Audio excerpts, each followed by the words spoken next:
کچھ کثرت ہونی چاہیے۔ میں آپ لوگوں میں سے آخر میں کہتا ہوں، حاجی صاحب بھی اب دیکھتے ہیں کہ وقت زیادہ ہو گیا، کہ روزانہ اولیاء امت نے یہ بات کہی ہے، اس کا تجربہ کریں کہ 100 مرتبہ درود شریف 100 مرتبہ بات، لمبے کی ضرورت نہیں۔ اگر آپ نہیں پڑھ سکتے اللہم صلی علی محمد وعلی آل محمد یا صلی اللہ علی حبیب سیدنا محمد وعلی آلہ وصحبہ وسلم پڑھ، 100 پہلے 100 درمیان میں 500 مرتبہ یہ اللہ کے لیے نہ دن رات میں اس کو اپنا وظیفہ بنائیں۔ آپ دیکھیں گے کہ یہ لا حول ولا قوت کی تاثیر سے نہ آپ کی سب مشکلیں، الجھنیں، ڈپریشنیں ختم ہو جائیں گی۔ آج کی محفل میں یہی آپ اپنے پلے باندھ لیں کہ درود شریف 100 مرتبہ، پہلے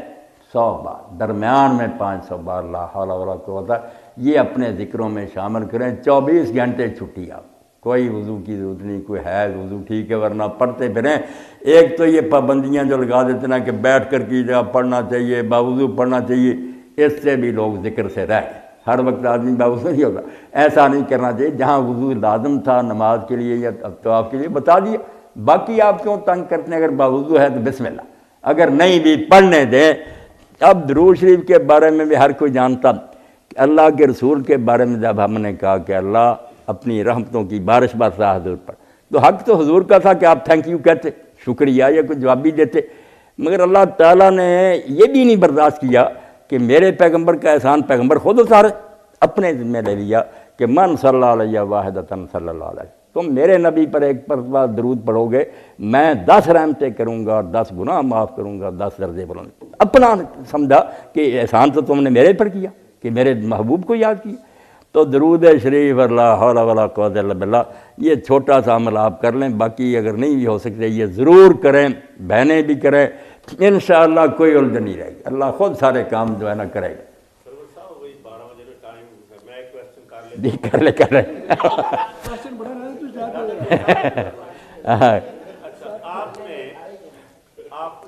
مجھ سے تو محبت رہے بھائی، مجھ کو کوئی تنگ نہ کرے کہ میں فلاں فرقے کی بات کے توبہ توبہ، یعنی فرقوں نے تو مسلمانوں کا کچھ نہیں چھوڑا۔ جی اچھا، آپ نے سلامتی کے لیے، حفاظت کے لیے اور اللہ تعالیٰ کی نگہبانی کے لیے مجھے فرمایا تھا کہ یا سلام 131 دفعہ، 119 دفعہ، اور یہ صحت اور تندرستی کے لیے ذکر ہے۔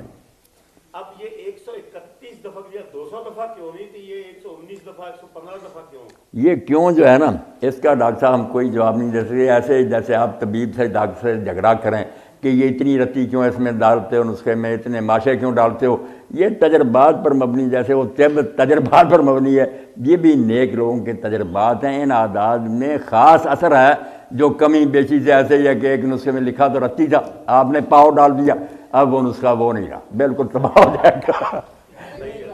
جی پوچھ رہے ہیں بھئی ایک آدھ بات۔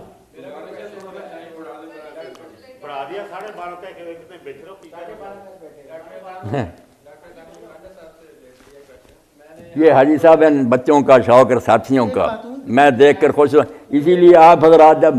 رانجھا صاحب جب مجھے یاد کرتے ہیں چیمہ صاحب اور آپ، میں اسی لیے نہ نہیں کرتا، مجھے آپ سے ہوگی محبت کہ یہاں لوگ نا شرارت کی بات نہیں کرتے، ضرورت کی پوچھتے، ورنہ مولوی حضرات سے میں بالکل نالا ہوں۔ میں اس طبقے کو جانتا ہوں کہ سوائے فتنے کے ان کے پاس کوئی شک، لڑاتے ہیں اور کچھ بات۔ جی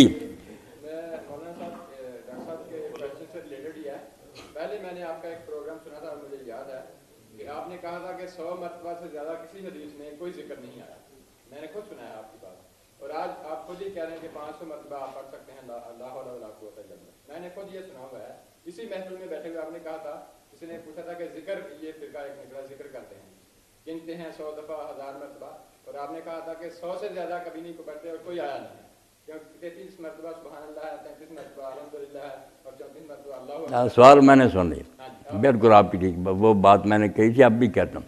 جو مسنون اذکار ہیں کہ اللہ کے رسول نے جو سکھائے ہیں کہ یہ کرو یہ ثواب ملے گا، وہ ایسے ہی ہے کہ کوئی آپ کی حدیث پاک میں 100 سے زیادہ نہیں۔ وہ بات میرے بچے مسنون کی ہے کہ ثواب کے لیے کوئی پڑھتا، وہ ایک چیز ہے جو ثواب کے لیے نہیں، ثواب اللہ دے دے اپنی طرف سے، اس کی رحمت بڑی، مگر وہ ہم اوراد کے طور پر کرتے، علاج معالجہ کہ یہ پڑھو اس سے یہ تکلیفیں دور ہوگی، ان پر یہ پابندی نہیں۔ یہ نیک لوگوں کے تجربہ، میں نے اسی لیے کہا کہ یہ سنت کی بات نہیں، یہ نیک لوگوں کے اور اولیاء امت کے تجربات ہیں، اور یہ اس علم کا بقایا ہے جو ہاروت ماروت پر نازل ہوا تھا، وہاں بدقسمتی سے پھیل گیا، موقع نہیں بیان کرنے کا، جادو لے کر نہیں آئے، جادو سے چھڑانے کے لیے آئے تھے کہ جادو کو چھوڑو، کفر نہ بکو، اگر تم جائز حاجتیں اپنی چاہتے پورا تو یہ دم درود لے لو۔ وہ علم جو خواص کلمات اس کا کچھ بقایا آ رہا جو نیک لوگ پھر لکھ دیتے ہیں کتابوں کی وظائف کرو۔ یہاں یہ پوچھنے کی ضرورت نہیں کہ یہ ثابت ہے حدیث سے نہیں، جب کوئی کہے گا کہ یہ پڑھو ثواب ملے گا اتنا، اس سے مطالبہ کریں گے، ثواب غیب کی بات ہے، یہ اللہ کے رسول نے بتائی، وہ 100 سے زیادہ نہیں آیا، بالکل ٹھیک ہے بھائی۔ یہ جو اوراد ہے نا، یہ کسی نے 313 لکھے ہیں، مثلا حسبی اللہ و نعم الوکیل، یہ 313 مرتبہ پڑھنا ہے کہ دن رات میں پڑھو، وہ اس کے لیے لاہور 500 مرتبہ اور حسبنا اللہ و نعم الوکیل 100 مرتبہ۔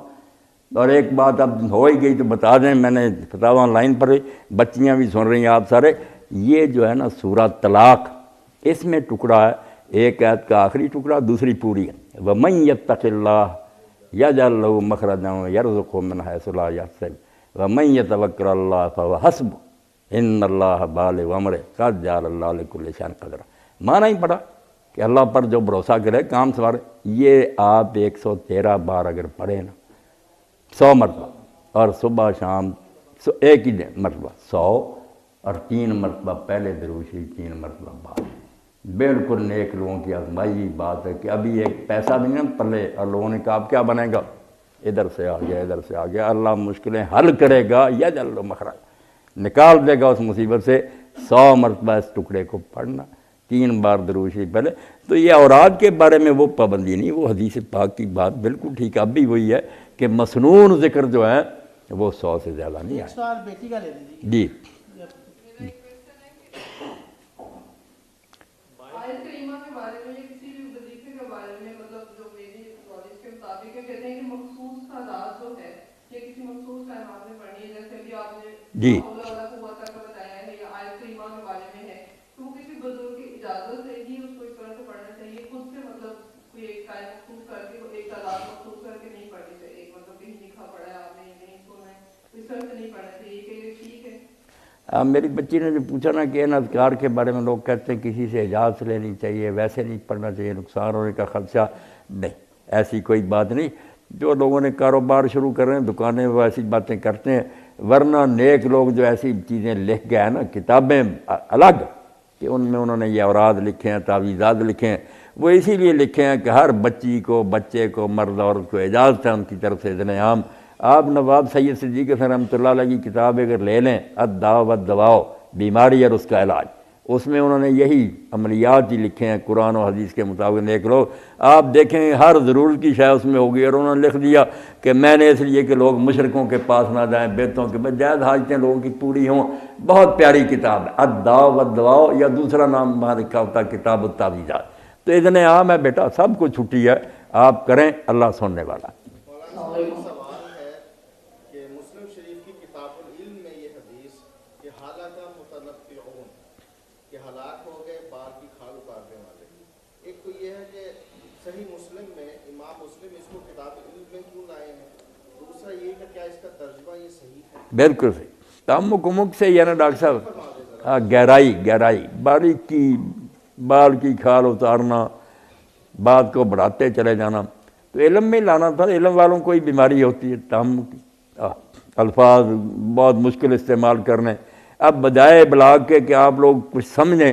میں علم کا مظاہرہ شروع کر دوں، فلسفے کے الفاظ، منطق کے الفاظ، وہ علم کی نمائش تو ہوگی، اس کو تعالم عربی میں کہتے ہیں، عالم بننے کی کوشش کرنا، مگر وہ فائدہ نہیں۔ انبیاء علیہ السلام نے جو دین دیا ہے، قرآن مجید کی عربی بہت سادہ، اور اگر آپ متربی اور دوسرے حماسہ پڑھیں، مشکل ترین شاعری، مگر پیغمبروں کو اللہ نے کہا ہم نے کوئی شاعری کرانی ہے کہ لوگ بجھارتے ہیں، بوجھتے پھریں، سادہ بات۔ تو تعمق جو ہے نا کہ باریک بیلی لفظ اور مشکل باتیں، یہ بالکل جو عالم ایسے کرتے ہیں ان کو آپ نے ہلاک ہو گئے، یہ کوئی دین ہے؟